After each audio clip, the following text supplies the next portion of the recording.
Charla.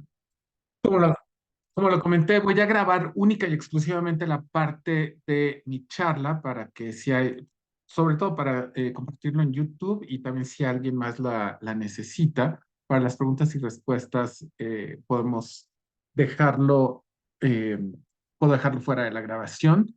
Eh, Quisiera agradecerle al doctor Octavio Maza por la invitación a esta charla para el doctorado interinstitucional en Economía Social y Solidaria, el 10.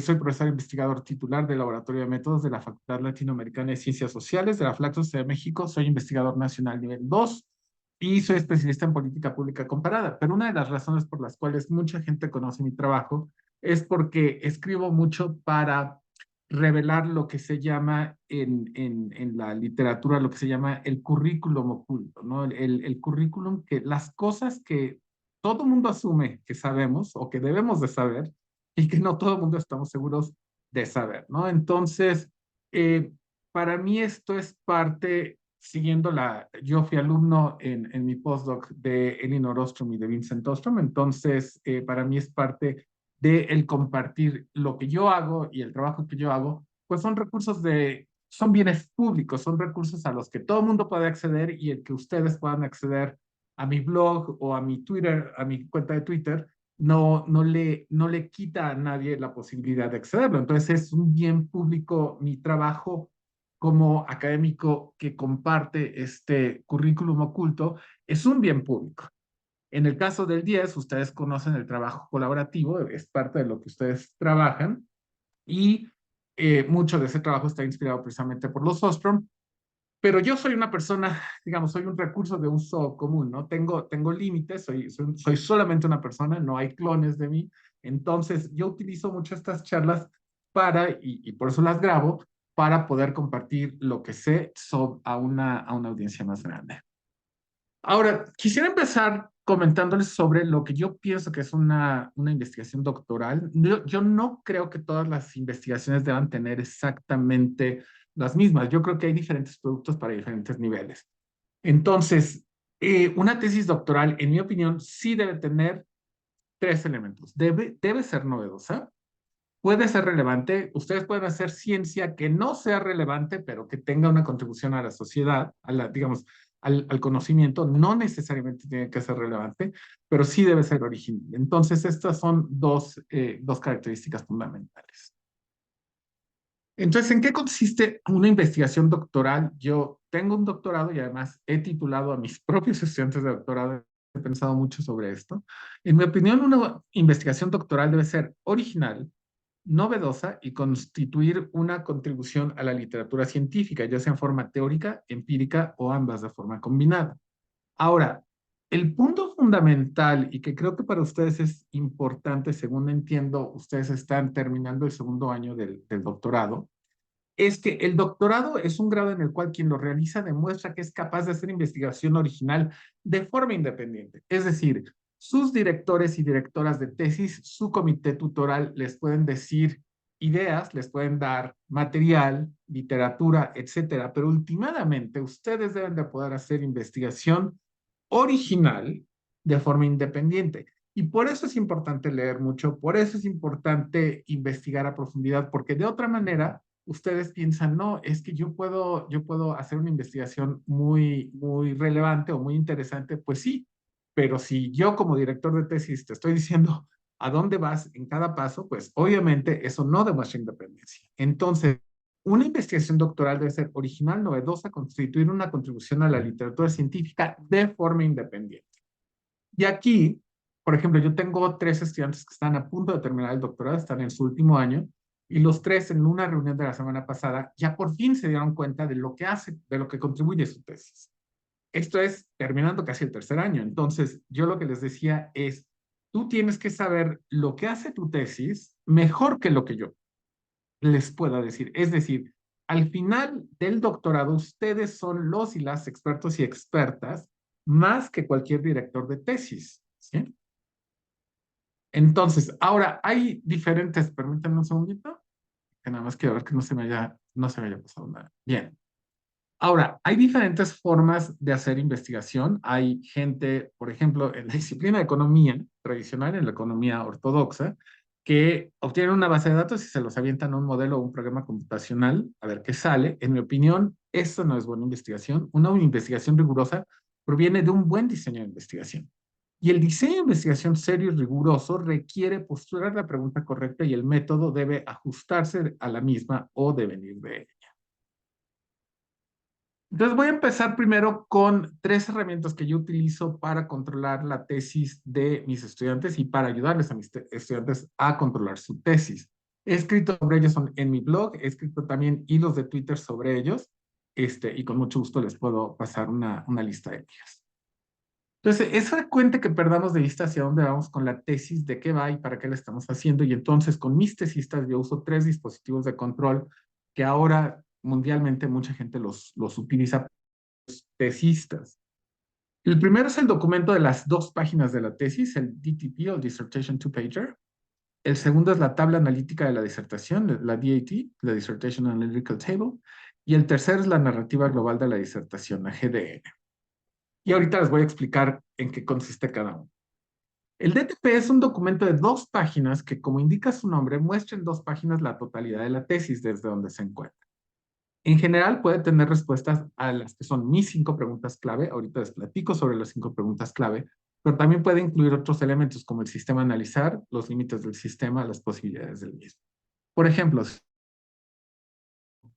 ¿qué será? Conflictos por agua en México. Ustedes pueden decir, mi tesis doctoral estudia los conflictos socioambientales por agua en el centro de México. Esos son los límites de su sistema a analizar. Ustedes no se van a poner a pensar sobre los conflictos en la presa El Cuchillo, en Monterrey, ni tampoco los que están pasando en el Usumacinta, en el sur. Los límites de su sistema los establecen ustedes en conjunto y en negociación con su comité doctoral.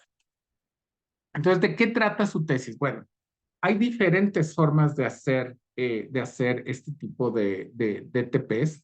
Yo, por ejemplo, este es una copia del DTP de una de mis estudiantes de maestría, Jimena Gutiérrez. Ella, en su tesis, explica la variación en la respuesta del gobierno de la Ciudad de México y del gobierno de México en un programa de combate a la inseguridad alimentaria, el programa de comedores comunitarios.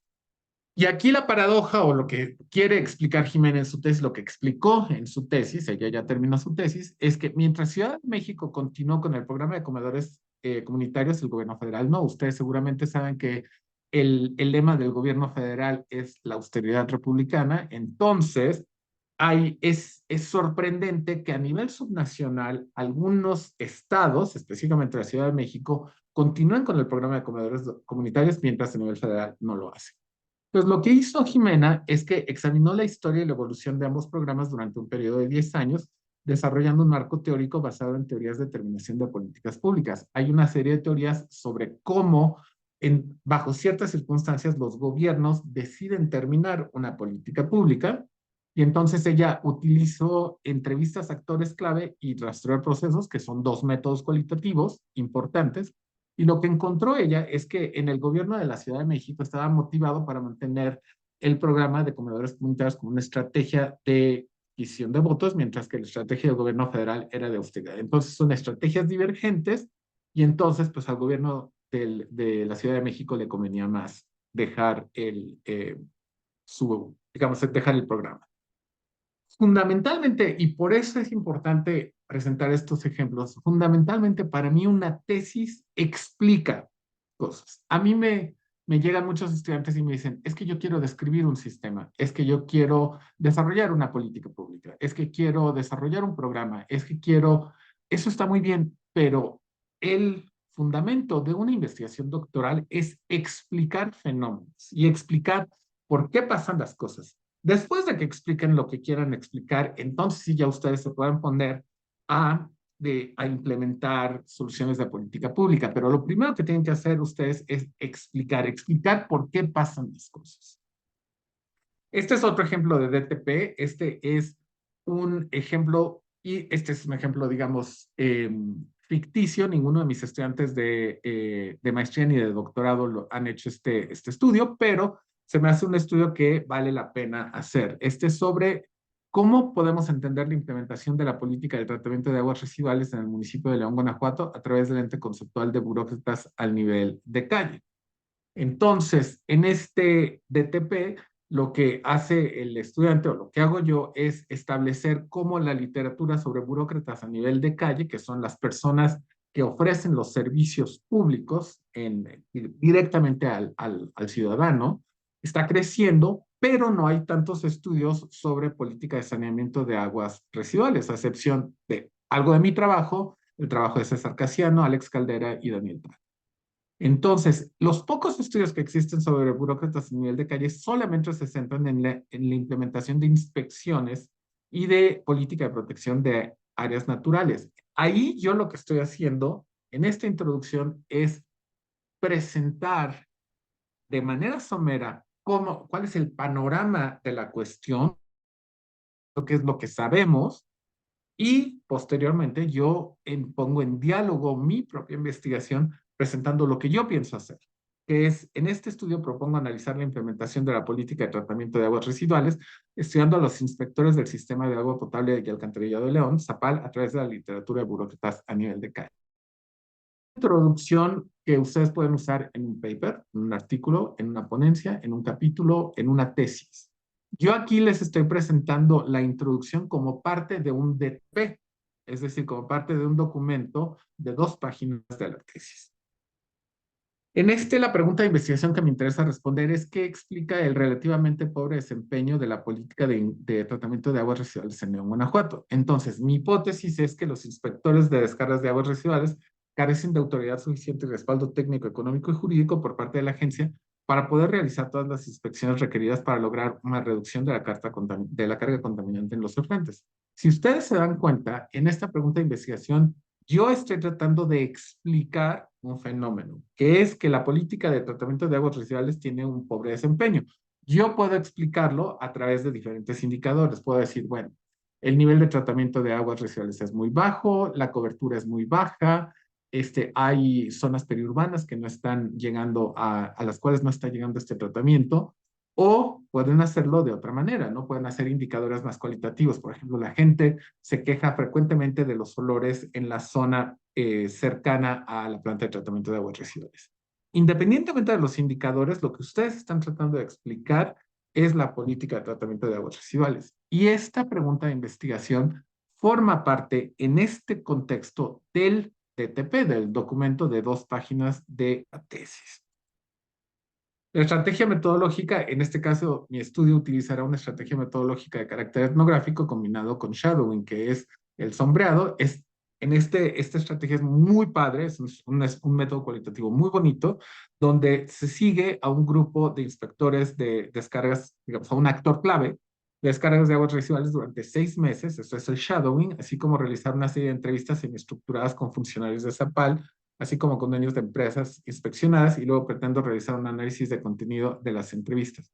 Si ustedes se dan cuenta, aquí estoy hablando de la estrategia no solo de recolección de datos con shadowing, sino también de análisis, y en el tipo de análisis cualitativo que voy a utilizar es análisis de material que viene de las entrevistas como de las notas de campo. Todo esto, todo este texto viene de un DTP que yo diseñé como ejemplo para esta clase. El marco conceptual es la literatura sobre burócratas a nivel de calle, sobre todo a mí me interesa presentar cómo diferentes burócratas operan en diferentes contextos, ¿no? Entonces, mi contribución a la literatura mi análisis permitirá comprender mejor los retos a los que se enfrentan los inspectores de Zapal ante la ingrata tarea de sancionar empresarios que tradicional e históricamente han tenido mucho poder en la ciudad de León, Guanajuato.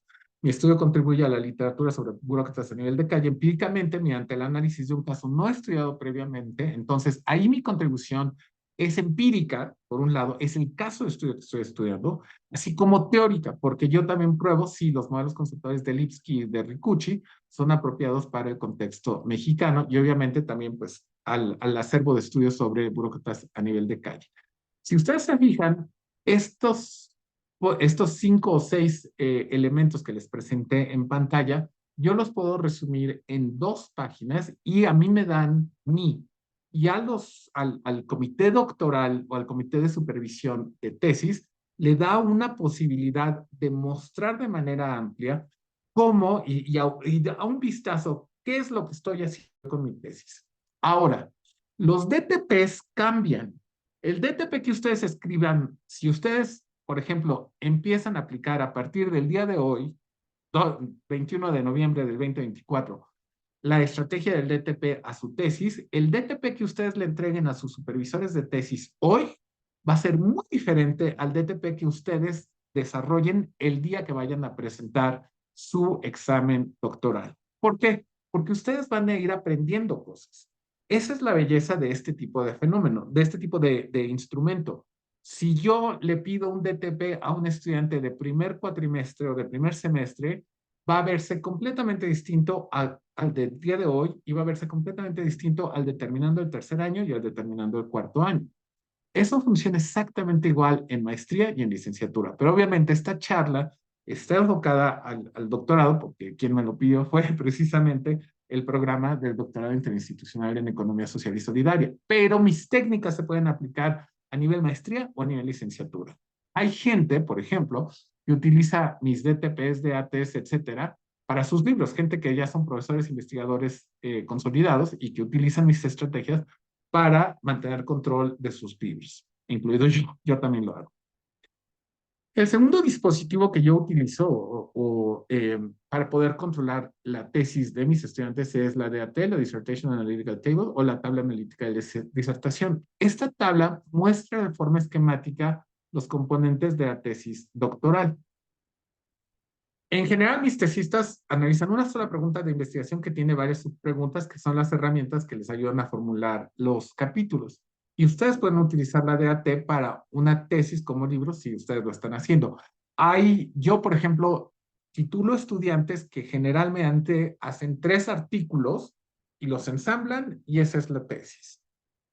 Tradicionalmente en México y sobre todo en las disciplinas más tradicionales como ciencia política, antropología, sociología, lo que escribe uno como tesis, tanto doctoral como de licenciatura, es un libro completo con un argumento completo. Yo estoy acostumbrado, yo así escribí mi tesis doctoral en Canadá cuando hice el doctorado, pero yo prefiero que mis estudiantes hagan artículos porque eso les permite tener ya documentos que ellos pueden enviar a publicación. Entonces, mis estudiantes hacen 3 artículos con 3 contribuciones teóricas, empíricas o metodológicas, o todas al mismo tiempo, y entonces hacen una introducción y una conclusión, y todas esas tienen que tener un argumento que las cruce a todas, como les voy a presentar aquí en pantalla. Este es de una tesis de mis estudiantes de maestría que está haciendo ahora el doctorado ahí en la Autónoma de Aguascalientes, Alejandra García de Loera. Ale hizo su tesis de maestría conmigo y ahorita está haciendo el doctorado en estudios socioculturales en la UAP. Y su tesis fue una tesis, en licenciatura yo les pido que la tesis esté armada como un artículo, en maestría como 2 y en doctorado como 3. Creo yo que eso es esa es la exigencia que yo puedo hacer. Entonces, si ustedes se dan cuenta, en pantalla lo que van a ver es una tabla en la cual hay diferentes columnas y en las columnas ustedes ven los diferentes elementos de cada paper o de cada artículo o de cada capítulo de la tesis, y en los renglones ustedes van a ver cada uno de los casos de estudio o de los capítulos. Por ejemplo, Ale hizo un caso de estudio en Aguascalientes tratando de entender cómo percibían los residentes de Aguascalientes la escasez de agua, utilizando un marco teórico de inseguridad hídrica. Su trabajo de campo fue etnográfico y construyó bases de datos a partir de eso, y luego hizo grupos de enfoque, encuestas, etnografía urbana, y luego hizo un análisis cuantitativo y temático. Y lo que encontró es que la percepción de inseguridad hídrica de la gente de Aguascalientes, específicamente de la zona geográfica donde ella realizó el estudio, que fue en Miradores, puede ser mayor que la real, basada en los datos. Ella contrastó lo que le decía la gente con los datos de inseguridad hídrica que ella obtuvo del sistema de agua. Entonces, en este capítulo contrasta la escasez percibida con la real y demuestra que la divergencia se debe a una sensación de inseguridad hídrica. Esa es una contribución. El que Ale haya podido contrastar entre lo que la gente piensa que tiene de inseguridad hídrica con los datos verídicos de cuánta escasez hídrica tiene realmente, esa es una contribución. Esa es una contribución empírica y es una contribución también a la teoría de la inseguridad hídrica.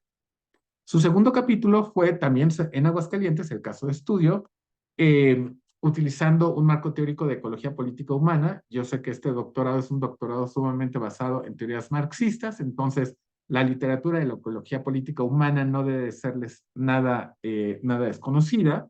Es una literatura que se enfoca en diferenciales de poder y en cómo la divergencia de poder influye en las escalas. En este caso, lo que hizo Ale, como ella era historiadora, hizo una investigación archivística y de discursos periodísticos utilizando como método análisis de coyuntura y de secuenciación y rastreo de procesos. Entonces, lo que ella encontró es que la escasez en Aguascalientes se ha padecido desde el siglo XVIII, es decir, sí, Aguascalientes ha perdido capacidad hídrica, pero ya Aguascalientes tenía problemas hídricos desde hace muchos años y eso lo demuestra utilizando un análisis histórico. Esa es una contribución. Esa es una contribución teórica porque demuestra, bueno, es una contribución empírica porque el caso de estudio no se había estudiado, es una contribución metodológica por rastreo de procesos, secuenciación y coyuntura, y es una contribución teórica porque demuestra que lo que pensábamos sobre la inseguridad hídrica en Aguascalientes, que ha sido reciente, en realidad no es reciente, en realidad tiene desde el siglo XVIII que hay escasez hídrica. Si ustedes se fijan, tomadas en conjunto, estos dos capítulos, estas dos investigaciones que hizo Ale, específicamente, responden a una pregunta de investigación integrada y dan una explicación integrada coherente. El punto es que cuando ustedes, y esto les debe servir a ustedes y a sus supervisores de tesis, el punto es que cuando ustedes hagan este ejercicio de la tabla analítica de disertación, una vez que lo hagan, se van a dar cuenta de en dónde tienen huecos, es decir, en dónde no tienen una contribución o en dónde la contribución no es clara o en dónde les falta más metodológicamente y sobre todo, que esto es lo más importante, en dónde ustedes no están respondiendo una pregunta integrada.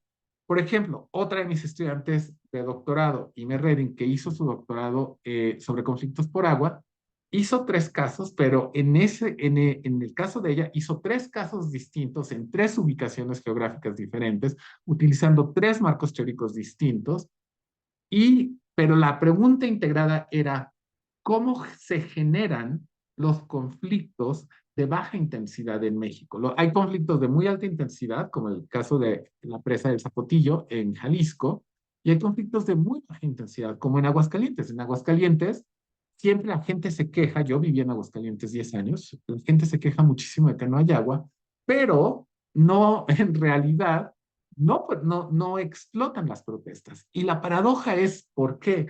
Y les voy a hablar mucho de paradojas, porque en el caso de las paradojas, ustedes, cuando estén presentando su investigación, ustedes lo que tienen que decir es, el mundo opera de esta forma, pero lo extraño es esto. Y lo que yo busco encontrar y explicar es eso extraño que no entiendo, ¿sí? Por ejemplo, ustedes pueden ver que la gente en México consumimos agua embotellada. Pero eso es extrañísimo, eso es una paradoja enorme, considerando que México es uno de los países con más escasez hídrica. Eso es lo que yo busco explicar, eso es lo que yo busco investigar con una de las áreas de investigación en las que trabajo. Ustedes, lo que ustedes deben de hacerse, la pregunta que se tienen que hacer diariamente como estudiantes de doctorado es, ¿qué es lo que yo quiero explicar? ¿Qué es lo que me produce qué es lo que resulta paradójico, qué es lo que me produce esa sensación de esto no cuadra. Eso es lo que ustedes van a encontrar como una contribución a la literatura. El tercer mecanismo, el tercer instrumento que yo utilizo para ayudarles a mis estudiantes a controlar su tesis es la narrativa global de la disertación. La idea de la narrativa global de la disertación es presentar una narración de cómo analizar sus preguntas. Eso se los puedo pasar y sirve tanto para tesis doctoral como para tesis que está construida a través de artículos o libros, o puede hacerse también para tesis de maestría o de licenciatura.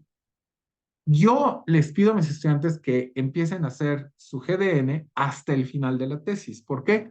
porque en realidad se les va a hacer difícil, si todavía no realizan el trabajo de campo, si todavía no hacen el análisis, se les va a hacer difícil responder estas cosas. El formatito es prácticamente este. Cuando yo inicié mi programa, mis intereses de investigación eran, y lo llenan, conforme he pasado por el programa, he hecho trabajo de campo, he estudiado la licenciatura, estas experiencias me han hecho cambiar mis intereses a que ustedes lo llenen. La pregunta fundamental que mi tesis doctoral o de maestría o de licenciatura pretende responder es X, y para contestar esta pregunta realicé 3 estudios que examinan diferentes facetas de esta pregunta y ofrezco detalles de cada estudio a continuación. En mi primer ensayo yo investigué X a través de un caso de estudio basado en Y.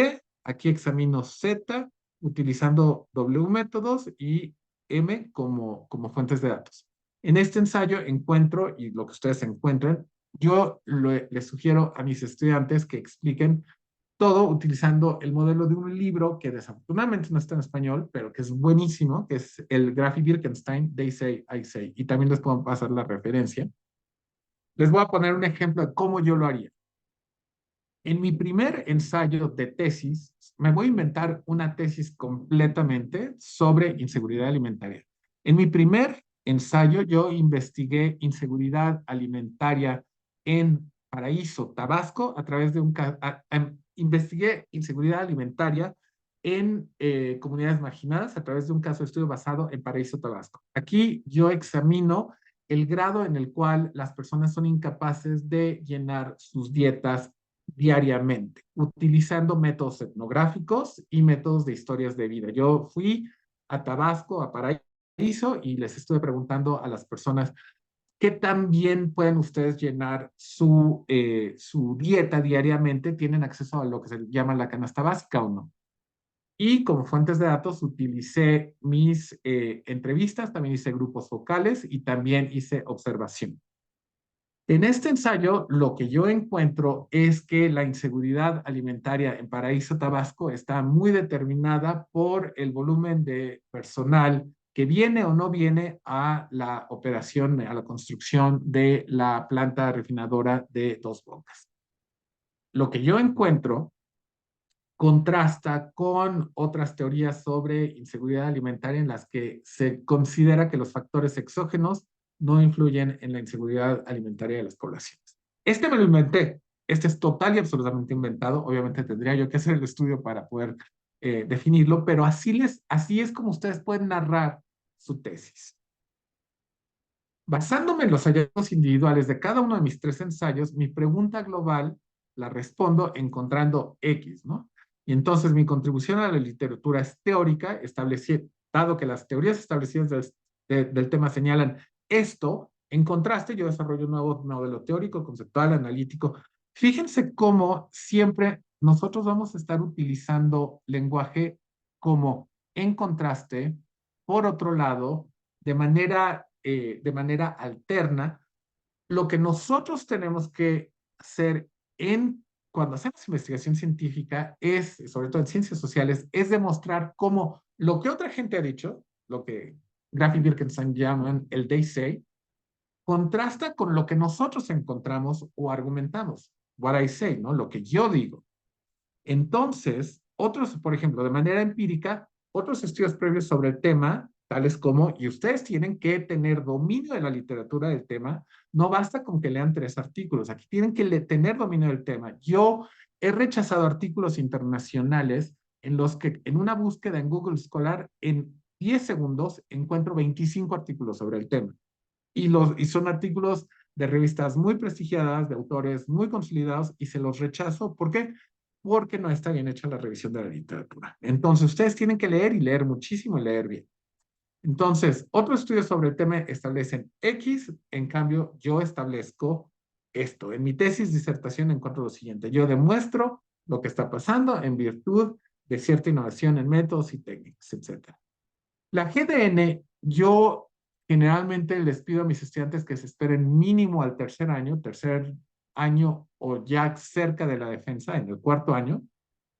El doctorado de Flaxo desafortunadamente es de 3, bueno, eso no lo vamos a discutir, pero he titulado a otros estudiantes cuyo doctorado es de 4 años y entonces generalmente les digo, empieza a trabajar en tu GDN ya por allá del 4 año. En el tercer año todavía, ustedes pueden ir llenando cada uno de los componentes de los ensayos, pero creo yo que uno empieza a coalescer todo el conocimiento sobre la tesis hasta el cuarto o hasta el final.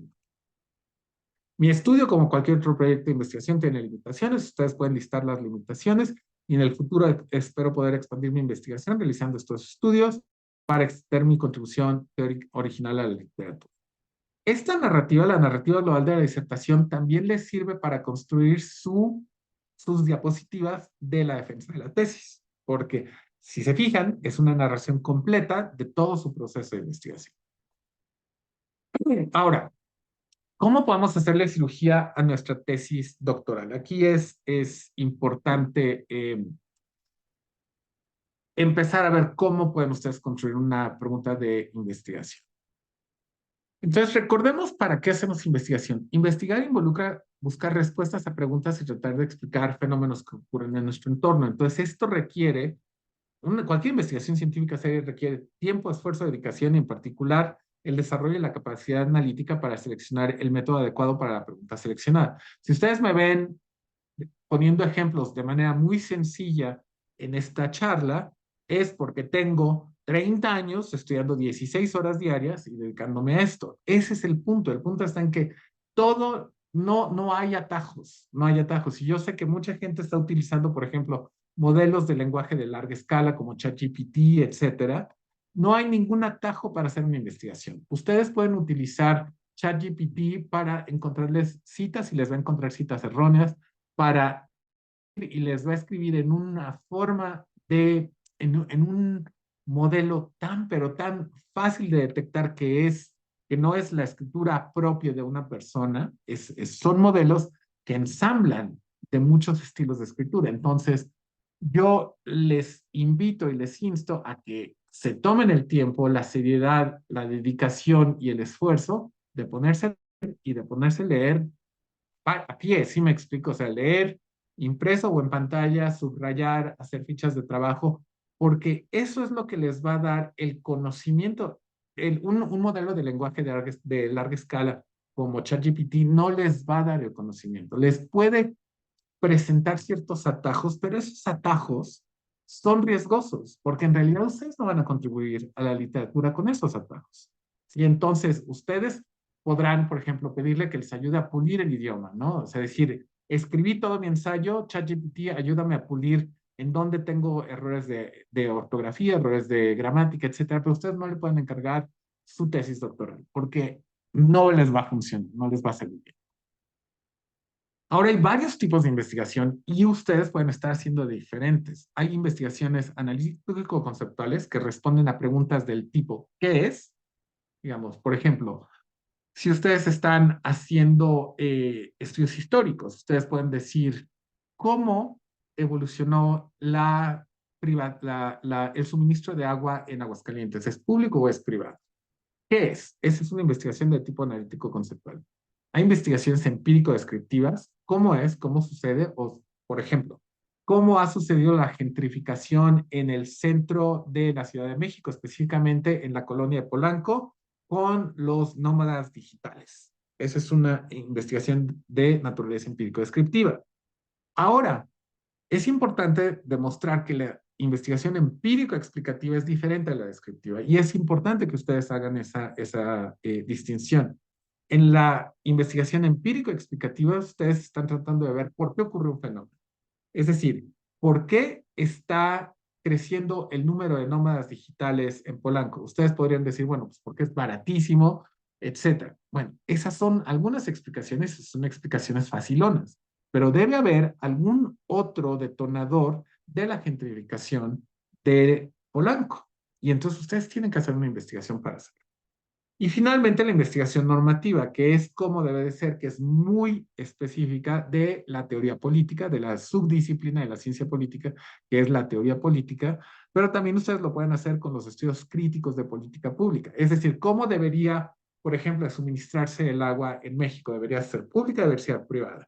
Esa es una investigación de naturaleza normativa y, en mi opinión, ustedes pueden hacer investigación de naturaleza normativa, uno, o como teóricos políticos, o dos, una vez que ustedes ya hayan realizado una investigación de naturaleza empírico-explicativa. Ahora bien, importante y fundamental el diseño de investigación. Cuando estamos hablando de diseño de investigación, diferentes elementos que forman parte de nuestro proyecto de investigación. En este caso, el diseño de investigación requiere determinar la pregunta de investigación, qué es lo que quieren entender, la estrategia empírica o conceptual. Puede ser que ustedes no vayan a hacer ningún estudio de caso, ni vayan a hacer entrevistas, ni vayan a hacer trabajo de campo, simplemente van a hacer un estudio de naturaleza conceptual. También está muy bien. Eso puede ser. Inclusive, por ejemplo, hay historiadores que hacen trabajo empírico en archivo y hay historiadores que hacen trabajo que no es empírico, simplemente conceptual. Los teóricos políticos también lo hacen. El marco teórico, analítico o conceptual también cómo van a analizar los datos, los métodos a utilizar y la significancia del trabajo. Entonces, les voy a presentar un modelo que desarrollé. Este modelo es mío propio. Este modelo se va a publicar en el Handbook of Engaged Political Science el año que entra, pero lo desarrollé desde hace varios años. Y este modelo les permite a ustedes, si ustedes lo siguen, les permite realizar proyectos de investigación social. Entonces, voy a hablar de cada una, en cada uno de los rectángulos naranja, les voy a estar hablando de cada una de las etapas. Ustedes leen mi modelo de izquierda a derecha y de arriba hacia abajo. Entonces, empezamos, cuando hacemos investigación, nosotros empezamos primero con esta parte, que es tener una idea general de lo que queremos hacer, un interés de investigación y empezar a revisar la literatura. ¿Sí? De allí empezamos, de allí empieza todo. Ustedes van en el camión y se dan cuenta de que de repente hay un mundo de motocicletas en la calle. ¿Por qué? ¿Será que la gente tiene menos dinero para comprarse un carro, tiene más dinero para comprarse una motocicleta? ¿Será que se vuelve cultural? Por ejemplo, en Uriangato y en Moroleón, que son dos ciudades en donde el doctor Maza ha realizado trabajo de campo, en esas ciudades las motocicletas están al 25 por uno. Por cada carro hay 25 motocicletas. Pero es interesante saber por qué. A mí me sorprendió muchísimo cuando fui a visitar Uriangato y yo no lo entendí por qué ocurre, pero ese rascarnos la cabeza, ese quedarnos con la tentación y con la inquietud. ¿Por qué está pasando eso? Eso es lo que origina una idea para hacer una investigación. Entonces, la idea general es qué me interesa investigar. El interés es cuál es el tema de todo eso que me interesa investigar, cuál es el tema más relevante, y luego el proceso de revisión de literatura es el proceso sistemático de buscar, encontrar, sistematizar y comprender o aprender información científica. Una vez que ustedes han realizado su revisión de la literatura, entonces ustedes pueden empezar a construir su marco conceptual y su estrategia metodológica. La revisión de la literatura alimenta tanto al marco conceptual como a la pregunta de investigación como a la estrategia metodológica, como lo pueden ver aquí. Y su marco conceptual también les va a ayudar, que también les va a definir cómo van a realizar su estrategia metodológica. Hay preguntas de investigación que requieren métodos archivísticos. Por ejemplo, si yo quiero entender por qué en Aguascalientes existe la Nissan, recientemente me pasó que tomé un taxi en Aguascalientes y el conductor era totalmente japonés y le pregunté, ¿sabes japonés? Y me dicen, no. Y a mí se me hizo rarísimo, porque yo me hubiera imaginado que cualquier persona de descendencia japonés iba a aprender japonés. Resulta que este conductor es japonés de segunda generación. Sus papás eran japoneses, vinieron a trabajar a la Nissan en Aguascalientes, pero él ya no habla nada de japonés. Entonces, ¿por qué eso pasó? Yo tendría que entrevistar a sus papás y tendría que hacer una serie de estudios de historia de vida para poder entender mi pregunta de investigación, que es, ¿por qué las personas japonesas de segunda generación en México no aprenden el idioma? Y ustedes no tienen idea de cuánta gente japonesa de segunda generación no habla ni una palabra de japonés en México. Es una pregunta realmente interesante. Entonces, la pregunta les va a decir qué estrategia metodológica. Ustedes, a mí me llegan muchos estudiantes que conocen mi trabajo etnográfico y me dicen, doctor Pacheco Vega, quiero trabajar con usted porque quiero hacer etnografía. Y lo que yo les digo es, no puedes hacer eso. Tu pregunta de investigación tiene que decirte por qué vas a usar etnografía. ¿Qué tal si en realidad en lugar de usar etnografía necesitas usar experimentos o necesitas correr regresiones o necesitas hacer otro tipo de análisis? Entonces, esto es importante para que ustedes no se casen con una estrategia metodológica antes de definir bien su pregunta de investigación. Entonces, el marco teórico conceptual establece qué teorías pueden ser utilizadas para comprender el fenómeno que me interesa y cómo se relacionan unas con otras. La pregunta de investigación define cuál es exactamente la explicación que estoy buscando, el fenómeno que estoy tratando de explicar y cómo se relacionan ambos. Y la estrategia metodológica es la secuencia de métodos y técnicas tanto de recolección de datos como de análisis de los mismos. Entonces, ustedes tienen que haber leído ya, digamos, están ustedes terminando el segundo año de doctorado, yo esperaría que ustedes ya dominaran la literatura de su tema y si no, es hora de que se pongan en vacaciones a leer como desaforados, tanto sobre su tema como sobre métodos, porque de ahí es de donde se deriva su investigación. Luego viene la tercera parte, que es la estrategia empírica y de recolección de datos y el marco analítico o la estrategia de análisis. Una vez que ustedes saben qué es lo que quieren estudiar, entonces establecen una estrategia metodológica que alimenta su estrategia empírica de producción de datos y producción de obtención de datos y de análisis. Entonces, la estrategia empírica es qué secuencia de procesos y métodos vamos a seleccionar para realizar el trabajo empírico. En varios estudios que he realizado, por ejemplo, recientemente terminé un estudio sobre movilidad climática en Tabasco, en Paraíso, y yo sabía que entrar a Paraíso iba a requerir que yo hiciera entrevistas, pero que también hiciera trabajo de observación etnográfica. Entonces, mi estrategia empírica era fundamentalmente etnográfica y mi marco analítico era un marco analítico cualitativo, porque eso fue lo que me encargaron que realizara. Este es un proyecto de investigación que hice con del Centro Geo en Aguascalientes, con Armel Buritán. Y entonces nos pidieron, bueno, es que hay otro equipo que está haciendo el análisis cuantitativo. Nosotros queremos que ustedes analicen de manera cualitativa lo que observen en cuanto a qué razones inciden en las decisiones de las personas que están en riesgo de movilidad o de migración climática. Y entonces, nosotros lo que hicimos fue utilizar teoría fundamentada y utilizar análisis de contenido. Ahora, esto es también fundamental y viene también, y a lo largo de la charla les voy a tratar de insistir en que tienen que leer mucho. Las expectativas teóricas y las explicaciones alternativas vienen de su marco teórico. Y si ustedes no han leído suficiente, ustedes no van a poder crear estas expectativas teóricas y las explicaciones alternativas.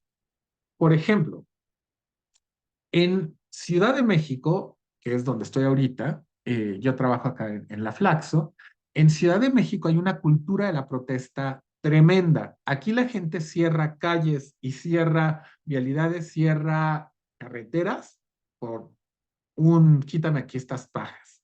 Sin embargo, en otras zonas de México, país, no hay estas movilizaciones. ¿Por qué? Ese es un acertijo que ninguna de las teorías de movimientos sociales han venido a explicarnos bien. Ustedes pueden creer sobre cómo un movimiento social se debe de comportar. Ustedes pueden decir, en contextos de alta violencia, por ejemplo, contra la mujer, la expectativa teórica, digamos, cualquier gente que estudie teoría de movimientos sociales sabe que un movimiento social de protesta se va a activar cuando haya un proceso, cuando hay un suceso que lo galvaniza a la opinión popular fuertemente. Los feminicidios son uno de esos casos. Entonces, en casos de feminicidios, nosotros vemos protestas y movilizaciones y cierres de calles muy frecuentemente. Ahora, si ustedes encuentran esa es la expectativa teórica, pero ustedes puede ser que encuentren otras razones por las cuales el fenómeno que ustedes están observando ocurre. Esas son las explicaciones alternativas. Ustedes pueden decir, en el caso de la protesta por violencia contra la mujer, ustedes pueden decir, las protestas por violencia contra la mujer, contra la violencia contra la mujer, se originan como resultado de que la sociedad está galvanizada y siente rabia por lo que le está pasando a las mujeres. Esa es la expectativa teórica y eso se los dice Snow, McCarthy, Sal, se los dice cualquier estudioso de la literatura de movimientos sociales. Pero hay explicaciones alternativas. Y una de las explicaciones alternativas puede ser que si no hay protesta, la gente que se da cuenta de que si no protestan, entonces el gobierno no hace nada, ¿sí? Y entonces esa es una explicación alternativa, esa es una explicación que no pega totalmente con la teoría de McCarthy Sal, con la teoría de David Snow, pero que puede dar una explicación de por qué hay movilizaciones contra la mujer. Y por qué, por ejemplo, hay explicaciones de por qué no hay movilizaciones contra la escasez de agua en Aguascalientes. Esa es una de varias explicaciones alternativas. Entonces, las expectativas teóricas les dicen a ustedes el comportamiento que ustedes esperan del fenómeno, de acuerdo a lo que aprenden en la revisión de la literatura y la formulación del marco teórico.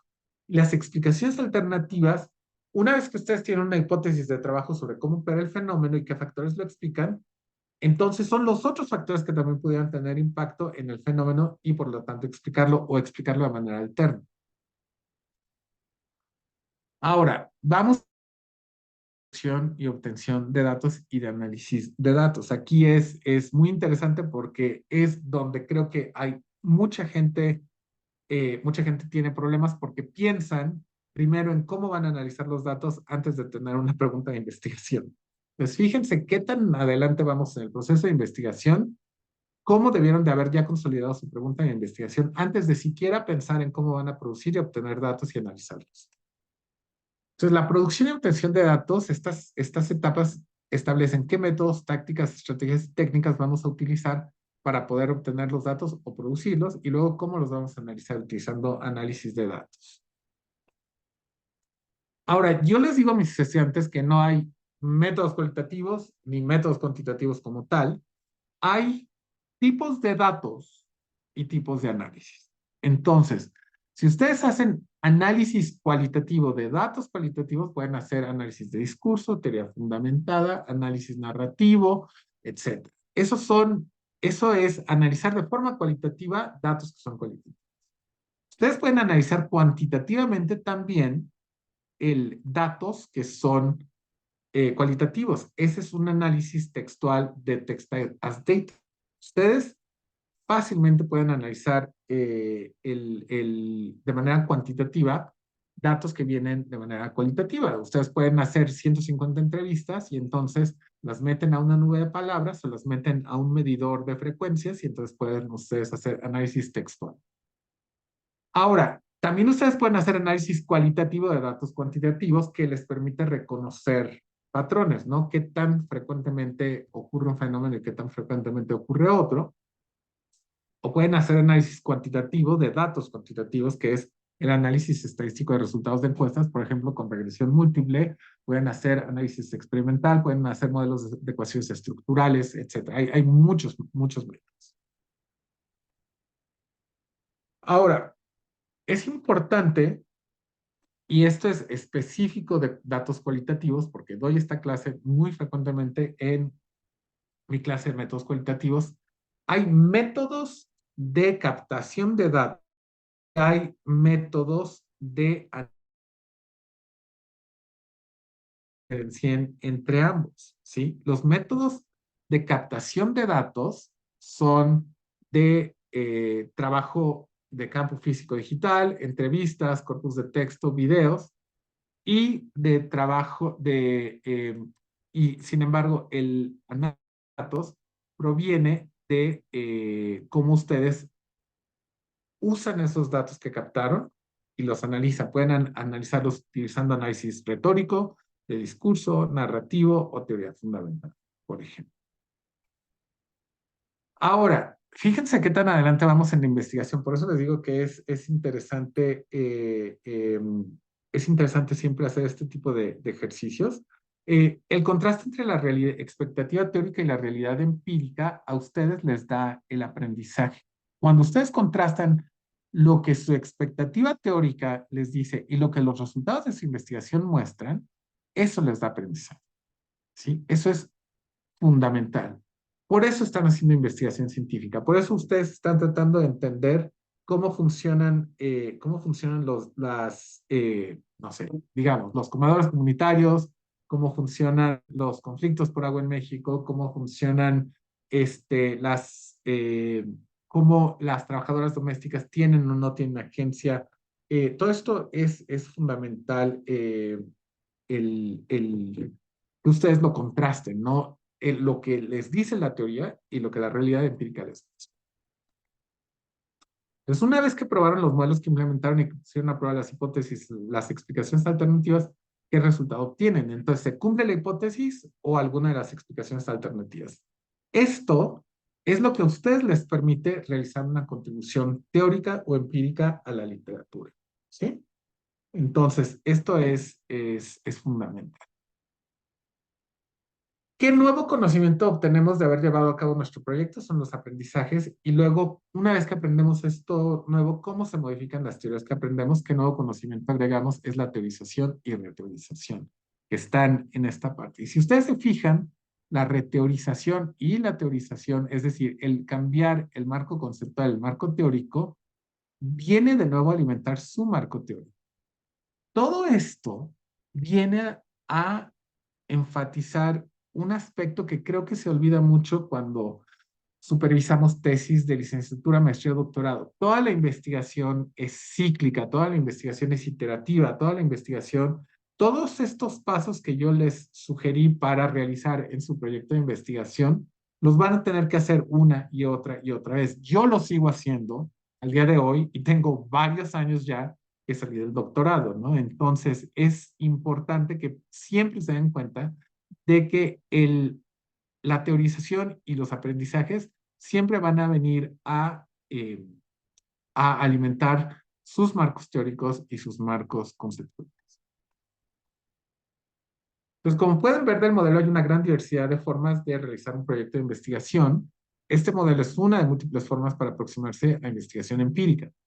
Ahora, pueden adaptarlo a un análisis conceptual, obviamente, hay que adaptar el proceso y las diferentes cajas, y se puede aplicar a otras disciplinas que no sean la ciencia política también.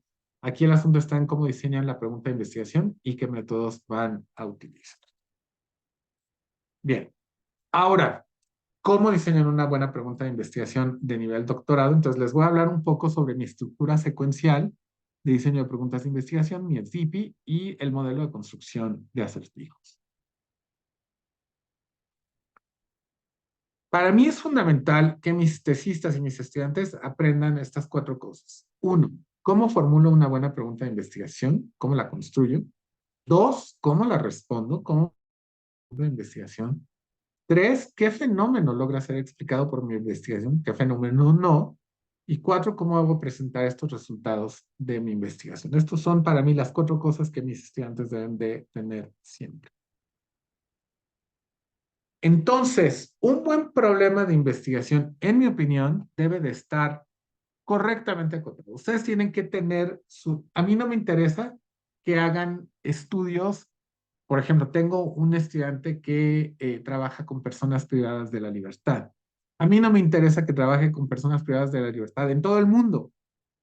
Yo quiero que él explique cómo las personas privadas de la libertad presentan su actuar, su ser, con la teoría goffmaniana de la presentación de presentation of self, de la presentación, de la autopresentación, pero únicamente en México. A mí no me interesa que vaya y que haga estos estudios fuera del país. Yo quiero es que lo haga en México, específicamente puedo utilizar casos de la experiencia carcelaria eh, no sé, en diferentes cárceles del país, pero está correctamente acotada.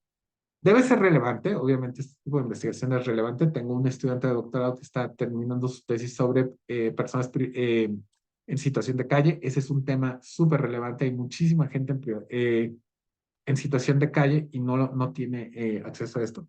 Debe estar formulado de manera rigurosa. Esto es fundamental, que la pregunta de investigación sea rigurosa, no nada más. Quiero aprender sobre cómo se implementan los comedores comunitarios en Ciudad de México. Eso no está bien formulado.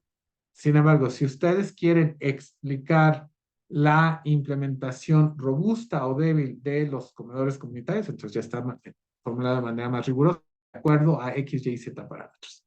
Y debe ser susceptible de ser estudiada de forma conceptual o empírica. Esto para mí es importante. De manera conceptual y teórica, tengo mucho trabajo publicado sobre el tema, pero para mí lo importante es estudiarlo de manera empírica. Entonces, ¿qué es una pregunta de investigación? La pregunta de investigación es una pregunta que establece claramente el objeto de estudio de la investigación. Entonces, la pregunta de investigación establece claramente 4 elementos. El fenómeno que estamos tratando de explicar, 1. El proceso que estamos tratando de describir, 2.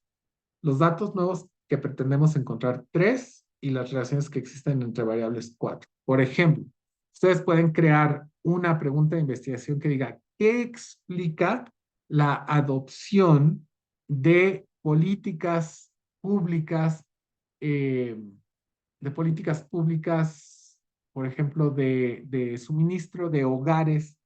Hay países en los cuales eh, a la gente en situación de calle se les da hogar permanente, ¿no? Entonces, ¿qué explica el suministro, que los países implementen políticas de construcción o políticas de suministro de hogares a nivel local eh, en X país? Por ejemplo, en México no se hace, digamos, hagámoslo en Inglaterra, que ese es el proceso que estamos tratando de describir, ¿no? El fenómeno y el proceso. Estamos tratando de encontrar qué explica la implementación, que los gobiernos elijan este instrumento de política ambiental, de política urbana. Entonces, los datos que pretendemos encontrar son precisamente respuestas de los gobiernos a los problemas de política pública. Puede ser que en contextos en donde haya mayor población en situación de calle, entonces haya mayores políticas, mayor número de políticas de atención a las personas en situación de calle utilizando hogares permanentes. Esas son relaciones entre variables, relaciones de correlación.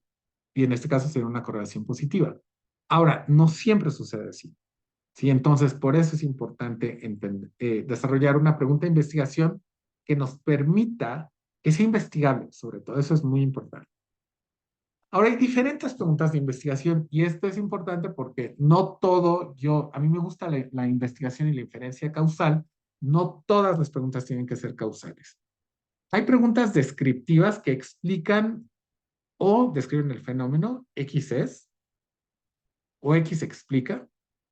Hay preguntas relacionales que detallan las relaciones entre variables. X está asociado con Y, por ejemplo. eh, el número de asesinatos en México está correlacionado con la pobreza. Esa es una relación asociacional, una pregunta. ¿Qué explica, por ejemplo, que en contextos más pobres haya mayor número de homicidios por arma de fuego? Ahora hay preguntas causales. Si X entonces Y, entonces ustedes pueden preguntar qué causa el incremento en la violencia cuando hay asesinatos de presidentes municipales. Esas son preguntas de naturaleza causal. Entonces, para poder desarrollar su pregunta de investigación, ustedes tienen que responder estos 3 elementos. ¿Cómo la formulan? ¿Qué es lo que quieren aprender? ¿Qué es lo que quieren comprender? A mí me interesa, por ejemplo, entender por qué los campesinos de la zona sur de Guanajuato utilizan fertilizantes, pero hay en la zona sur de Guanajuato, en Jerécuaro, por ejemplo, extrañamente, la gente no, los agricultores no utilizan fertilizantes. ¿Por qué? Yo no entiendo por qué. Quiero saber por qué. Esta es una pregunta de investigación estudiable. Ustedes pueden estudiar qué explica la selección de fertilizantes en contextos de alta, baja marginalidad, por ejemplo, ¿no? ¿Qué fenómeno están tratando de explicar? ¿Es el proceso decisorio? ¿Es la efectividad de la producción agrícola, etcétera? ¿Qué es lo que ustedes quieren describir? ¿Qué es lo que ustedes quieren explicar? ¿Qué es lo que quieren hacer más claro? Ahora, dependiendo de con quién trabajen y en qué disciplina lo hagan, el diseño de su pregunta de investigación cambiará sustancialmente, pero todo se asocia con estas tres preguntas, ¿no? ¿Qué es realmente lo que queremos comprender? ¿Qué queremos explicar? ¿Y qué queremos describir? Ustedes pueden querer hacer todo al mismo tiempo o una de estas tres cosas, pero estos son los tres fundamentos de cómo formulamos una pregunta de investigación. Ahora, es importante, les voy a presentar una herramienta una estrategia que yo les enseño. Yo doy la clase de diseño de investigación normalmente en la Flaxo, en el doctorado en ciencias sociales. Entonces les enseño y también a mis tesistas, les enseño la lógica de los acertijos. Para ello, les recuerdo que la pregunta de investigación debe ser interesante, intrigante, o sea, plantear un acertijo que nos ayuda a encontrar ese no sé qué sé yo que hace interesante la pregunta. ¿Por qué ocurre el fenómeno de la forma que hace en estas circunstancias? Y Deji y Koivu, que son unos autores que me encantan, les puedo pasar también su artículo sobre cómo desarrollar preguntas de investigación. eh, Identifican tres tipos de acertijos. Hay acertijos teóricos, o sea, ¿por qué ocurre el fenómeno de la manera que lo hace? Hay acertijos empíricos, teóricos, o sea, ¿por qué esta teoría sí aplica y esta otra teoría no aplica? Y hay acertijos metodológicos, ¿por qué este método sí explica y este otro método no funciona? ¿Sí? Y ustedes en su tesis pueden tener acertijos teóricos, empíricos, metodológicos o una combinación de los tres. Entonces, el acertijo empírico y la expectativa teórica están íntimamente ligados. La formulación de un acertijo empírico nos permite diseñar una pregunta de investigación que explique estas cuatro cosas. Uno, discordancia entre casos que esperaríamos que fueran similares. ¿Por qué si tenemos gobiernos panistas tanto en León como en Aguascalientes hay mucho más inversión e infraestructura para transportación, aunque sea en carro, y en León no? Esa es una discordancia. Nosotros esperaríamos que, siendo gobiernos panistas, los dos gasten, pues no, no funciona así. Puede ser también que haya ocurrencia de fenómenos contra las expectativas teóricas, es decir, ¿qué explica que este fenómeno no esté funcionando de la manera que yo estoy esperando? Esto es también fundamental explicarlo, ¿no? Esto les sirve a ustedes explicar. Em, en tercer lugar, la convergencia de resultados de manera inesperada dada la variación en tipos de caso. Ustedes pueden encontrar, por ejemplo, que en Chiapas, aún si le dan inglés, si le enseñan inglés a dos grupos, eh, con dos maestros distintos, a dos grupos de personas en Chiapas, encuentran ustedes convergencia. Ambos grupos llegan al mismo dominio del inglés, aunque los docentes sean distintos. ¿Sí me explico? O pueden buscar un acertijo empírico en donde la variación a lo largo del tiempo sea inesperada, ¿no? Lo que estaba pasando ya no pasa en esto. Esta es una pregunta de investigación en la que yo estoy trabajando que está basada en un acertijo empírico. La mayor parte de la literatura sobre movimientos sociales de activismo ambiental en contra de plantas de agua embotellada viene de casos de estudio en Estados Unidos de Norteamérica, ¿no? Como lo hacen Jaffe Newman y Jaffe Case. Sin embargo, encontré que en México se presentó un caso muy peculiar hace unos años en el que un grupo de personas protestaron para lograr el cierre de la planta de Bonafonte. Esto es muy inesperado, porque generalmente las protestas por privatización de agua son por privatizar el organismo operador de agua y no por plantas embotelladoras. Entonces, mi pregunta de investigación es, ¿qué factores explican el surgimiento y éxito de las protestas en contra de Bonafonte? Esta es una investigación, si ustedes se fijan, está muy bien acotada, es de un caso de estudio específico, pero ese caso de estudio específico me da elementos para teorizar cómo funciona el activismo ambiental en contra de plantas de agua embotellada en el mundo. Hay otros ejemplos de preguntas de investigación que aquí les presento. Por ejemplo, ¿cómo ha evolucionado el movimiento ambientalista y las protestas en contra de las industrias extractivas en Perú? Esta es una pregunta descriptiva. Esta pregunta no explica nada, sino describen los movimientos ambientalistas y protestas contra industrias extractivas en un país específico. Ahora, ustedes pueden convertir esta pregunta descriptiva en una pregunta explicativa, diciendo, ¿Qué explica que en Perú existan protestas en contra de industrias extractivas y en México no? Esa es una pregunta de variación. Ahí hay un acertijo empírico de variación. ¿Sí? ¿Cuál es el efecto de proveer personas en situación de calle con suficiente dinero para pagar renta en un lugar decente? Este es un experimento que recientemente se hizo, un experimento controlado aleatorio. Podemos hablar de las implicaciones éticas en algún momento, pero bueno, esa es una pregunta de naturaleza explicativa y de naturaleza causal. Si ustedes le dan dinero a la gente en situación de calle, ¿qué es lo que pasa? ¿Lo gastan en drogas o encuentran renta en un lugar decente?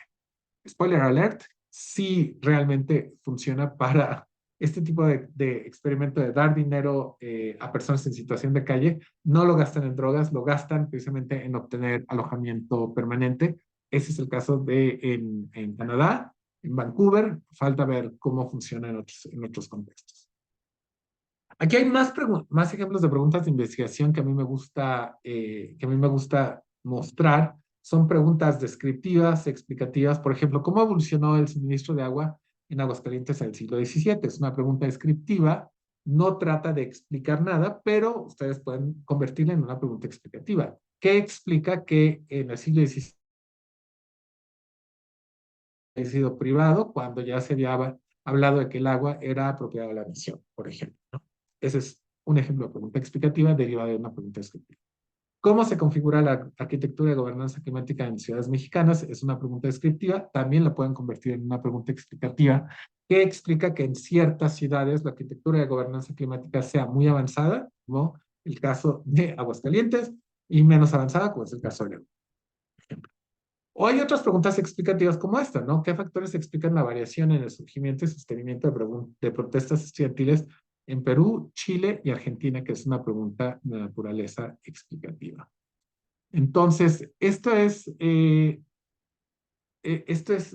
importante para que vayan ustedes avanzando en la construcción de su pregunta, que su pregunta muestre un acertijo, algo que no entendemos por qué pasa, pero que resulta interesante y que puede ser una contribución para la literatura. Ahora, ya tengo la pregunta de investigación y ahora qué. Entonces, cuando mis estudiantes llegan a una pregunta de investigación, les digo que pueden formular su protocolo utilizando mi modelo de las 5 preguntas. Ahorita les presento el modelo de las 5 preguntas. Ahora, les quiero comentar que un punto que frecuentemente se olvida discutir es que sus preguntas de investigación tienen que ser un tanto maleables. Como toda investigación es iterativa, habrá cosas que encuentren que les obliguen a cambiar de pregunta de investigación o a reformularla. Esto está bien, esto no tiene ningún problema, no es un problema en realidad. Mi modelo de las 5 preguntas funciona de la siguiente manera. La primera pregunta es, ¿qué sabemos sobre el tema? Y para ustedes poder responder esta pregunta, ustedes tienen que haber hecho una revisión de la literatura a profundidad. La segunda pregunta es, ¿qué nos falta por saber o qué no se ha estudiado? Esa es su pregunta de investigación. La tercera pregunta es, ¿cómo se puede abordar teórica y empíricamente? Ustedes la responden con su estrategia metodológica y su marco conceptual. La cuarta es, ¿qué esperarían encontrar, aprender o resolver? Esos son sus resultados esperados. Y la quinta es, ¿qué relevancia tiene lo que estudiamos para la sociedad del conocimiento? Ese es su hueco en la literatura. Y ahorita les presento un ejemplo. Este es un ejemplo de la aplicación de mi modelo de 5 preguntas a un estudio que a mí me interesa realizar, que he realizado, sobre transferencia de política pública, específicamente de transferencias de salud. ¿Qué sabemos sobre el tema? Sabemos que los gobiernos federales tienden a transferir políticas de salud de países del norte a países del sur. Esto es muy común. Las políticas de vacunación, por ejemplo, tienden a ser muy frecuentemente transferidas de países del norte. Nosotros tendemos a copiarle mucho, por ejemplo, a Estados Unidos. ¿Qué nos falta por saber o qué no se ha estudiado? Es la pregunta de investigación. Aquí por eso les digo, el operador, sin embargo, de otra manera, en contraste, todos esos son operadores que a ustedes les posicionan en cuanto a cómo contribuye su trabajo a la literatura. Sin embargo, el estudio de transferencia sur-sur no se ha analizado mucho empíricamente, eso también es muy cierto. Hay colegas míos que lo están haciendo, como Silvia Gonet, algo de mi trabajo mismo también es transferencia sur a sur. ¿Cómo se puede abordar teórica y empíricamente? Es la estrategia metodológica o marco conceptual. En este estudio yo lo que hice fue analizar la transferencia política pública de Chile a México de vacunación universal. Traté de investigar si realmente los programas de vacunación universal que había creado el gobierno mexicano eh, eran provenientes de Chile o no. ¿Qué esperaríamos encontrar? Son los resultados esperados. Mi análisis encuentra que en realidad ambos países absorbieron la política de vacunación universal de Europa. Este es un ejemplo hipotético. Todavía no, todavía no lo he realizado, es algo que a mí me interesa, pero bueno, es nada más hipotético para fines de muestra. ¿Qué relevancia tiene lo que estudiamos para la sociedad? El conocimiento de la literatura es el hueco en la literatura, la relevancia de las implicaciones. Entonces, este proyecto contribuye a la literatura emergente sobre procesos de transferencia de política pública en América Latina y en Europa. Ustedes pueden contribuir, por ejemplo, a la literatura sobre extractivismo, a la literatura sobre conflictos, a la literatura sobre violencia contra mujeres. Depende del tema haciendo, ustedes pueden contribuir, pero pueden hacer contribuciones que son teóricas, empíricas, metodológicas o las tres. En mi opinión, el proceso de investigación doctoral consiste en diseñar un proyecto que ofrezca conocimiento nuevo sobre un fenómeno o grupo de fenómenos que sea original y cuyo proceso sea riguroso, ético e independiente. Pero aquí es importante también que piensen, no pero, aquí es importante que ustedes piensen en que la mejor tesis es la tesis terminada. Entonces, la conversación entre ustedes como estudiantes de doctorado y sus comités debe establecer claramente los límites de la investigación. ¿En qué momento tenemos que detenernos y escribir y defender la tesis? Esto es fundamental que tengan esta conversación con sus directores. Ahora, ¿cómo formulan ustedes su tesis? Esta es una parte importante de la presentación, porque me interesa que ustedes vean cómo todo lo que yo hago se expande a partir de las primeras 5 preguntas. Yo le llamo el marco expansivo para producir capítulos de libro. Si ustedes responden en un resumen para una ponencia las 5 preguntas, de ese mismo resumen pueden crear la introducción de su capítulo o la introducción de su paper y de ahí pueden ir armando su introducción, revisión de literatura, métodos y datos, análisis e inclusión o el libro completo. Pero todo empieza en este pedacito chiquito, ¿sí? Por eso siempre que yo estoy asesorando a un estudiante, siempre le digo, antes de que otra cosa suceda, respóndeme las 5 preguntas. ¿Qué sabemos, qué no sabemos, cómo lo estudiamos, qué encontramos y qué significancia tiene? Si ustedes no pueden responder estas preguntas, tienen que leer más y repensar su diseño de investigación. Eso es fundamental, ¿sí? Y esto quiero que les quede muy, muy, muy claro. Para ustedes, no importa si su tesis es una tesis de 3 artículos, no importa si son 3 casos de estudio, no importa si van a hacer etnografía, subgrupos focales, si van a hacer experimentos, regresiones, ecuaciones estructurales. Si no saben ustedes qué es lo que se sabe sobre su fenómeno, qué no se sabe, cómo lo van a estudiar ustedes, qué van a encontrar o qué encuentran y qué significancia tiene, entonces necesitan volver a pensar su estudio. Y eso les puede dar una crisis, estoy preparado para que les dé una crisis en este momento, pero esto es algo que ustedes tienen que tener listo en todo momento a quién se lo pregunta, quién se los pregunta sobre su tesis. Porque de ahí se deriva todo, se deriva toda la tesis, como ustedes pueden ver en mi marco expansivo. Entonces, bueno, ya les platiqué sobre el modelo de las 5 preguntas. Yo generalmente a mis estudiantes les paso esta hoja en una tablita, en una tablita que ellos pueden utilizar. Este, su modelo, las respuestas a su modelo de las 5 preguntas pueden cambiar con el tiempo. Cómo cambia el DTP, cómo cambia la tesis, cómo cambia la pregunta de investigación, pero necesitan hacerse estas 5 preguntas frecuentemente. Si no, no van a avanzar en la tesis. En mi opinión, así es como yo empujo a mis estudiantes y he tenido bastante éxito con ello. Entonces, espero que esta estrategia les sirva. Me estoy acercando ya a la parte final de mi charla, que son, les prometí que les iba a hablar sobre cómo se construía una pregunta de investigación y luego cómo establecer una práctica de escritura sostenible para terminar la tesis doctoral.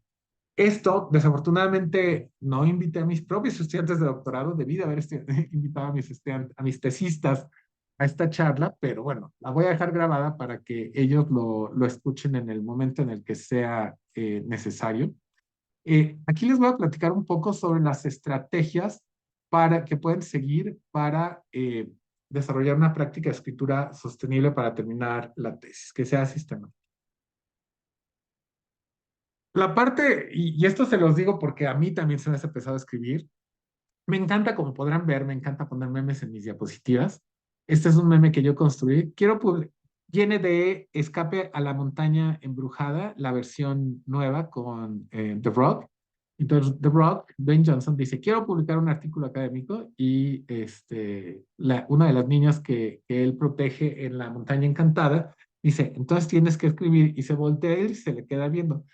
Cuando yo les digo a mis tesistas, bueno, pues es que ponte a escribir, todo el mundo se me queda viendo así como si les hubiera puesto las luces altas y fueran Bambi, ¿no? O sea, se quedan con los ojitos de ciervo asustado. La realidad inescapable del proceso de producción de artículos científicos es que es fundamental escribir. Entonces, desarrollar una práctica sistemática de escritura es parte del desarrollo de una persona como investigador. Ahora, ¿cómo desarrollamos esta práctica de escritura? Me parece que al centro de toda esta discusión se encuentra no solamente el proceso mecánico de realizar la investigación, sino también sistematizar y construir la disciplina de escribir regularmente. Es muy difícil escribir regularmente, pero tienen que hacerlo. Entonces, como muestra mi marco expansivo, la construcción de cada pedacito de un artículo de investigación es independiente y les permite a ustedes es independiente de un sistema para escribir, para producir texto regularmente y para leer, ¿no? Entonces, ustedes, depende de que tengan el sistema. Entonces, al centro de mi estrategia está la producción de memorándum. Mi estrategia es siempre producir texto con regularidad y leer con frecuencia. Todo este proceso sistemático nos lleva a la producción de memos. Es importante notar que no son memorándums de política pública, que son otra cosa y que les podemos discutir si quieren, pero esto es un memo. ¿Qué es un memo?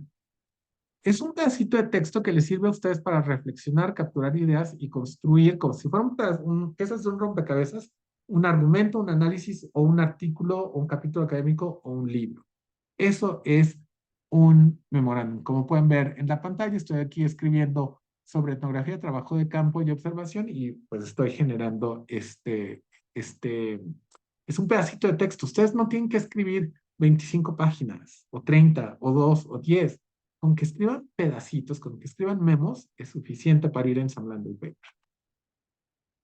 Entonces, si ustedes integran mi estrategia de escritura por memos con el marco expansivo, tienen esta estructura. Entonces, como saben, la introducción, ya sea de la tesis, ya sea de un artículo, de un capítulo, lo pueden hacer usando 6 párrafos guiados cada uno con sus preguntas reflexivas, que ya les presentan las 5 preguntas. Entonces, ustedes pueden ir haciendo memos para la introducción, para la revisión de la literatura, para los análisis, los resultados, la conclusión, y pueden ir llenando cada uno de los encabezados o los subtemas. Todo esto, o sea, si ustedes se fijan, yo no les estoy pidiendo que me entreguen, digamos, a mis tesistas, por ejemplo, no les pido que me entreguen un capítulo completo de introducción de literatura de análisis. Ellos van armando memos en cada encabezado y van ensamblando estos memos para ir armando cada una de las secciones de cada uno de sus artículos que forman la tesis. Entonces, a veces cuando me los entregan, lo que me entregan es, digamos, un pedazo de capítulo con algunas partes que le faltan. Eso a mí no me molesta, porque yo sé que ellos y ellas van a ir los huecos, pero sí necesita tener una estructura y ustedes necesitan estructurar cada uno de los capítulos de su tesis de suerte que cada que copien un memo vayan incrementando el texto y vayan acumulando texto que les produzca el resultado final. Ahora, ¿cómo opera la producción de memos en la vida real? Yo les digo a mis estudiantes, yo lo hago diariamente, quienes conocen mi trabajo saben que lo hago diariamente. Yo les sugiero que escriban memos diariamente y leer un poco diariamente y escribir un poco también de manera sistemática. Entonces, a mí lo que me funciona mucho es escribir notas sobre datos, sobre artículos que he leído, etcétera. Entonces, de memo en memo, ahorita que termine la presentación, les puedo enseñar, por ejemplo, cómo estoy subrayando un artículo ahorita y cómo estoy escribiendo un memo sobre lo que estoy aprendiendo de este artículo. De memo en memo se construyen los artículos, los capítulos y los libros. Ustedes no tienen que preocuparse de entregar 20 páginas. O sea, con que tengan, con que vayan escribiendo diariamente memos, por ejemplo, sobre la teoría que están utilizando. ¿Qué es extractivismo? ¿Qué es son los movimientos sociales? ¿Cuáles son las principales teorías de movimientos sociales? Si ustedes se autopreguntan cosas, que son, a esas se les llaman preguntas reflexivas, con eso van a ir generando sus propios memos, ¿sí? Y ahora sí ya, esta es la parte final de mi presentación. ¿Cómo pueden ir planeando la terminación de su tesis doctoral? Eh, esta charla yo la doy normalmente a estudiantes que ya están terminando la tesis, sé que ustedes van a mitad del camino, sé que en algunos casos van a tener que rediseñar su investigación, entonces es como si pero no importa. Ustedes pueden utilizar el mismo esquema y la misma estrategia que les presento aquí, independientemente de la etapa en la que vayan para terminar exitosamente su tesis. Y esto aplica a tesis de licenciatura, maestría o doctorado. Bueno, yo enseño a mis tesistas a terminar su tesis estructurando un plan de trabajo que considere, uno, la práctica de escritura rutinaria, que se acostumbren a escribir diariamente; dos, un diagrama de Gantt; y en tercero, un plan de actividades con ingeniería reversa, lo que se llama en la literatura backcasting.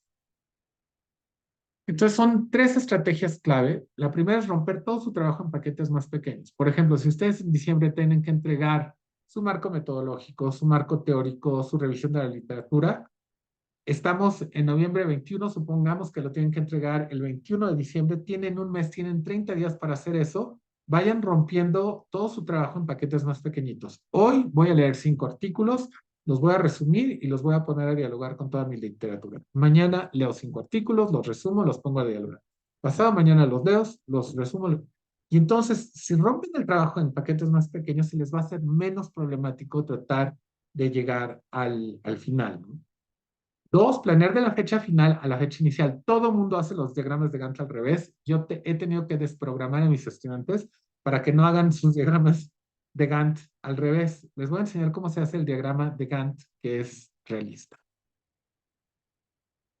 Este es el diagrama de flujo de un proyecto que terminé en el 2020 es un proyecto de CONACYT, financiado por CONACYT, con un equipo de 19 personas, en el cual lo que hicimos fue demostrar que había diferentes métodos para estudiar conflictos. Entonces, lo que hice fue, si ustedes lo leen de izquierda a derecha, ustedes pueden ver que cada etapa tiene, por ejemplo, una etapa de diseño de instrumentos, una etapa de diseño de preguntas, de metodología, de actividades, 6 etapas de trabajo de campo, 2 etapas de análisis de web scraping, de análisis de redes sociales, la escritura de dos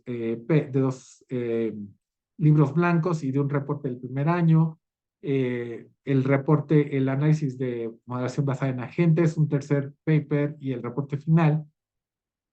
Yo y mi equipo ejecutamos el proyecto de izquierda a derecha, ¿sí? Pero, y esto es sumamente importante, pero para planearlo, lo que hice yo fue planear de derecha a izquierda, es decir, de lo que yo tenía que entregar en el reporte, a cuándo tenía que entregar cada libro blanco, a cuándo tenía que hacer el trabajo de campo, a cuándo tenía que entregar el diseño.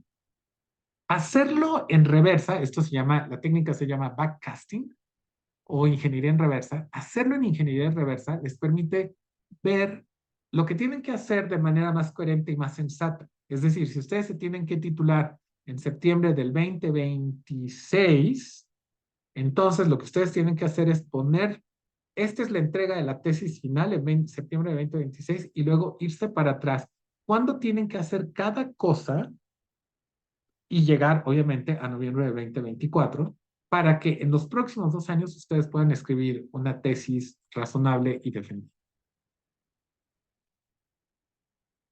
Esto yo lo hago, yo se los enseño, yo lo hago con mis proyectos, pero además se los enseño a mis estudiantes y a mis tesistas. Yo lo hago con una estrategia de diagrama de Gantt. Quienes hayan usado diagramas de Gantt saben cómo se leen, ¿no? Se lee en los renglones está cada actividad, en las columnas está cada semana, pero la gente diseña sus diagramas de Gantt de izquierda a derecha y de arriba a abajo. Esa es la forma equivocada de diseñarlos. Y eso es lo que genera que la gente tenga problemas de administración del tiempo, porque no sabe realmente cuándo va a terminar las cosas. En cambio, si ustedes lo hacen al revés y empiezan con cuándo van a entregar su tesis final, septiembre de 2025, 2026, y se van para atrás en meses y en semanas y se van hacia arriba con las actividades, van a ver si ya les falta tiempo. ¿Sí me explicó? O sea, si ustedes ya deberían de haber tenido la revisión de la literatura en noviembre del 2022 y de 2024 y se dan cuenta que no lo tienen. Por eso es importante encontrar esos puntos críticos. Ustedes ejecutan, sí, ciertamente, ejecutan su proyecto siguiendo el diagrama de Gantt, sigue haciendo la actividad, por ejemplo, del establecimiento de pregunta de investigación en julio del 2022, leer artículos sobre el tema de tesis en las siguientes 3 semanas, sintetizar información, etcétera. Así lo ejecutan, pero cuando lo planean en reversa, con ingeniería de reversa, para que les sea razonable. ¿Sí me explicó? De otra manera, si ustedes piensan que van a terminar en septiembre del 2025 y se dan cuenta, no, es diciembre del 2025, bueno, supongamos enero del 2026 para que no nos hagamos bolas. 2025, 2026, sino enero del 2027. Supongamos que en enero del 2027 se tienen que titular. Entonces, ustedes tendrían que hacer ingeniería reversa para saber qué actividades tienen que hacer ahorita en noviembre. ¿Sí?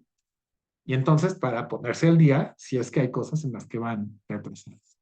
De nuevo, planear es de la última actividad en el último mes o semana, en reversa hacia arriba y hacia la izquierda. Y por eso me gusta hacerlas a mí en Excel. ¿Ok? Ahora, consideraciones finales. Recuerden que la mejor tesis es la tesis terminada. Entonces, digamos, todo mundo podemos hacer investigaciones más mejores, más bonitas, más divertidas, más profundas, pero lo importante es que termine la tesis. Y una estrategia de planeación utilizando backcasting es fundamental para poder ponernos objetivos realistas. Muchas gracias. Esto es lo que tenía y me pueden encontrar. Me pueden encontrar en X, en mi sitio web, en Facebook y ya también tengo cuenta en Blue Sky si están en Blue Sky. Eh, No tengo demasiado tiempo para preguntas y respuestas, pero voy a tratar de responder algunas y voy a dejar de grabar en este momento para poder responder preguntas. Yo quisiera dar unos 15, 20 minutitos, a ver si con eso alcanzamos para poder alcanzar a irme a la Flaxo a tiempo.